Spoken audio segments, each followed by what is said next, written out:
Hi everyone, thank you so much for joining me. My name is Kristen and today I'd like to introduce you to my August 2024 currently inked pens.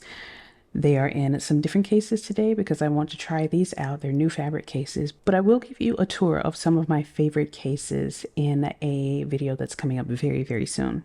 So let's continue with this video. The first fountain pen that I have inked up is my Esterbrook Estie Oversized in Botanical Gardens. It has a journaler nib, and I've inked it up with one of the Diamine Inkment colors for the month, Diamine Tinsel. The next fountain pen is my Opus 88 Mini in the coffee shop finish. It has a fine nib, and I've inked it up with KWZ Smells Like Coffee. It's one of my samples for the month. Next up is a bottled ink. So this is my Esterbrook Estie in Tortoise. It has a medium nib, and it's inked up with Jacques Lit de Thé. And this is my Sailor Pro Gear Slim. This is the Yoseka Home model, and I have a medium nib on this one. And it's inked up with the second Diamine Inkment color for the month, Sugar Snap. This is the Pelikan M205 in Moonstone, and it is quite messy inside the cap. This has a medium nib, and I've inked it up with Troublemaker Ink's Butterfly Dream. Here is my Sailor 1911 Large, A Pirate's Life. It has a fine nib, and I've inked it up with Colorverse Massive Storm. I figured a pirate and a massive storm would be really nice together. Here's my Visconti Homo Sapiens in Dark Age. It has a medium nib, and I've inked it up with Wearingeul, For Whom the Bell Tolls. I figured a really moody fountain pen would be really nice with a moody colored fountain pen ink. This is my Bonecrusher 7 Studios Velma fountain pen in the Nightfall Test 1 material. It has a fine steel nib, and I've inked it up with Van Dieman's Bioluminescence. I really would have enjoyed having Troublemaker Ink's Butterfly Dream in here, but I already had it inked up in the Pelikan before I got to this one. Here's my Franklin-Christoph Model 2, the Vanness exclusive finish. It has a double broad sig nib, and I've inked it up with one of my bottled inks for the month, Manuscript Sugar Plum. It's a really nice purple ink with some gorgeous shimmer. This is my Visconti Kaleido in Unicorn Galaxy. It has a fine cursive italic nib on here, and you can see that it's got some ink that I just cannot get out of the section. So I figured that softer colors from now on is going to be the way to go for this fountain pen. So I've inked it up with Colorverse Ganymede. It's much lighter coming out of this fountain pen than it appears on the swatch card. So we'll see if I actually like it long term. Here's my Monte Grappa Elmo Marshmallow finish. It has an extra fine nib, and I've inked it up with Sailor Shikori Yosakura. I think it's a really, really nice match. Okay, so I've got two fountain pens that I'd like to test out for the month. The first one is my Santini Libra in the Fifth Avenue finish. It has a cursive italic nib on here that was ground in-house, and it's a bit rough. It feels a bit rough, and I don't know if it's just because of the way that I'm using it or if it just needs a little more attention from a nibmeister. I'm going to check that out for the month. I've inked it up with the Wet Pen Western Trillium, one of the super wet inks developed by Matthew, a fellow YouTuber. He's got some great videos and some excellent inks, so I'm excited to use this one this month. Here's my Brute Force Design fountain pen in Spalted Maple. It has a 21 karat gold Sailor nib in medium. And I inked this one up a little while ago for my nib swap video, and I just cannot bring myself to empty it. I really enjoy writing with it, so I've made it an official part of the August 2024 currently inked pens. And lastly is my second diagnostic test. This is my Scribble Feel in the Granelia finish. It has a fine flex nib, and I'm still doing my best trying to figure out the best ink to use in this fountain pen. Some inks are too wet, and so I put a slightly drier ink in here, Wearingeul Don Quixote, and we'll see how I feel about it this month. I've already done the writing samples for each of these pen and ink pairings, and so now I just want to give some first impressions on each of these pairings. Diamine Tinsel is a red ink with a champagne pink shimmer, I believe, and it is quite subtle. I'm not too sure how I'm going to feel about using this red ink in the long term, but as of right now, it feels really, really nice coming out of the journaler nib. KWZ Smells Like Coffee. It does smell like coffee. It smells so good. And I think it is just the perfect pairing with the coffee shop fountain pen. That fine nib feels really good on all 5 papers. I'm really enjoying the size and the feel of my Opus 88 mini fountain pens. Jacques Lit in my Esterbrook Estie Tortoise with a medium nib actually performs much better than I anticipated. Jacques inks tend to be really dry writers, but in this Esterbrook Estie with a medium Nouveau steel nib, it is performing really well. And I especially love the feel of it on Iroful paper and Cosmo Air Light paper. And while we're at it, let me go ahead and let you know which of these papers is which. This is Midori paper. This is Cosmo Air Light paper. This is Yamamoto Bank paper. This is Iroful paper and 52 GSM Tomoe River, the Tomoe paper. Okay, moving on to Diamine is Sugar Snap.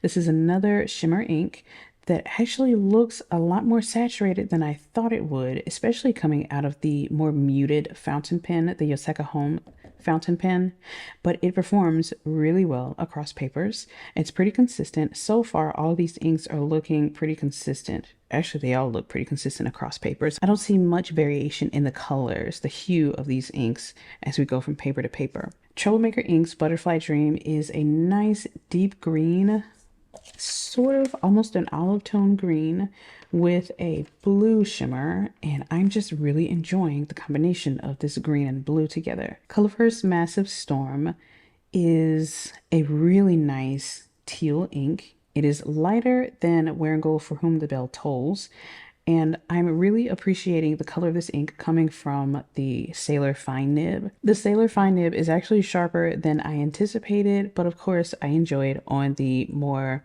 cushiony papers, Iroful and Cosmo Air Light, but using a light hand on the other papers is still a pleasant enough experience for me. I am really enjoying this dark, moody combination of the Visconti Homo Sapiens Dark Age and Wearingeul For Whom the Bell Tolls. I especially love this medium nib on here as well. Van Dieman's Bioluminescence is another one of those teal colors, but it's even deeper and darker, less saturated than Wearingeul For Whom the Bell Tolls. It also has a red sheen on here and a very subtle shimmer. Sometimes I can see the shimmer, other times I cannot, but I really enjoy the way that this pen and ink pairing feel on all 5 papers. It's just, this pen is so good. Manuscript Sugar Plum in my Franklin-Christoph Model 2 is a nice pairing. I'm not too sold on the color of this purple ink, but I really do enjoy the feel of this double broad sig nib across papers. Colorverse Ganymede in my Visconti Kaleido Unicorn Galaxy. I really feel like this ink, Ganymede, would be a problem if I had put it in any other pen besides the Visconti Kaleido Unicorn Galaxy. This fountain pen has actually proven to be a really reliable writer, even with the driest of inks. I'm so happy with that pen. I'm just not too sure that I'm happy with the lightness of this ink color coming out of that pen. Let me bring you a little bit closer to these 2 papers. On the left, we've got Iroful paper, and on the right is the Tomoe River paper. So if you look at each of these pairings, these pen and ink pairings, they are pretty consistent across papers. It looks like there may be a little bit of a color difference with Manuscript Sugar Plum, but I really think that that just has to do with the shimmer particles rather than the ink color itself. So I can actually see more shimmer particles on the Tomoe River paper than I can over here. So there's a lot more of a glare right there. On Colorverse Ganymede, you can probably see that some of these letters are easier to read than the others. And part of that is because of the flexibility, or at least the responsiveness and the bounciness of this fine cursive italic nib. The more I press down, the more ink I was able to get onto the page.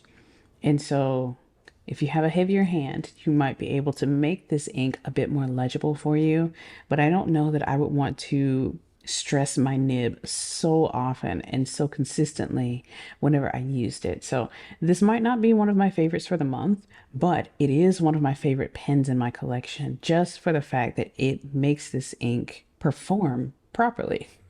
Yeah. I forgot we've got 4 more inks to go. Okay, so now we've got Tomoe River on the left, Iroful paper, Yamamoto Bank paper, Cosmo Air Light, and Midori paper here. As far as these inks go, I can see some color differences in Sailor Shikiori Yosakura across papers, and the wet pen Western Trillium across papers. KWZ Brown Pink looks to be a bit lighter on the bank paper than it does on the other four. Wearingeul Don Quixote does a little bit of something different on the Cosmo Air Light paper. It looks slightly lighter here, and on Midori paper, it looks slightly more brown, like a warmer color here. Across papers, I really enjoyed using the Montegrappa Elmo with an extra fine nib. That is a very crisp, very precise nib, and I love the fact that it feels so stiff in my hands. I really enjoy that one. I love the combination of just everything working together to provide a pleasant writing experience, no matter how stiff the nib is. That's a really nice combo. The wet pen Western Trillium is a really nice ink. I really love the color of this ink. It looks a bit more violet here on the bank paper and slightly cooler here as well on Tomoe River paper. But I'm not too excited about using the pen itself.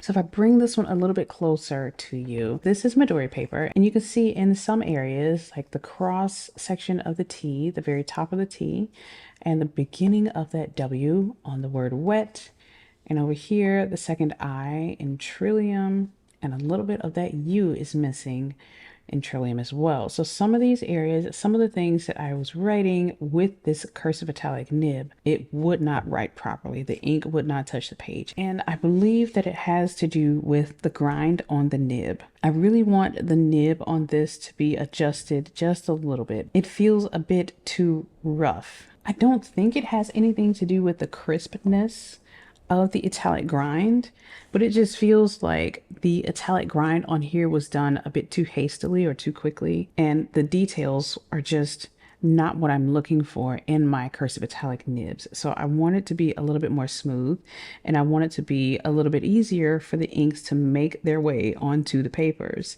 because the issues that I had here on Midori paper were also present in other areas, but this is the one that actually shows you a bit better where I was having trouble. Down here to the KWZ Brown Pink with the Brute Force Design Fountain Pen. It is a lovely writer. I really enjoy using this one with the Sailor nib.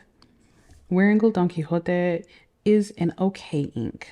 It's an ink color that I'm not too sold on across papers. It is not one of my favorite colors. I think it is close to what I really enjoy. Colors like Andorilium Tulip Moth Warm or Sailor Yuramiku Kitsune Biori. Those ink colors are really nice, and this is similar to those ink colors. It's pink but taupe as well, but there is something a little too cool toned about this ink color that just rubs me the wrong way on certain papers. And so this is probably not going to be one of my favorite pen and ink pairings for the month. So these are the pens that I am really impressed with so far. This is the Opus 88 Mini with KWZ Smells Like Coffee, the Esterbrook Estie and Tortoise with Jacques Herbin Lilité. This is the Pelikan M205 with Troublemaker Ink's Butterfly Dream, Wearingeul For Whom the Bell Tolls, Dieman's Bioluminescence, Sailor Shikiori Yosakura, and KWZ Brown Pink. So far, these are my top 7 favorite pen and ink combinations. We'll see how they fare throughout the month, but so far, these are some really nice ink colors, and they are performing very well in each of these fountain pens. Let me know what you think. Thank you so much for joining me. I hope you have a great day, and I'll see you in the next video. Bye-bye.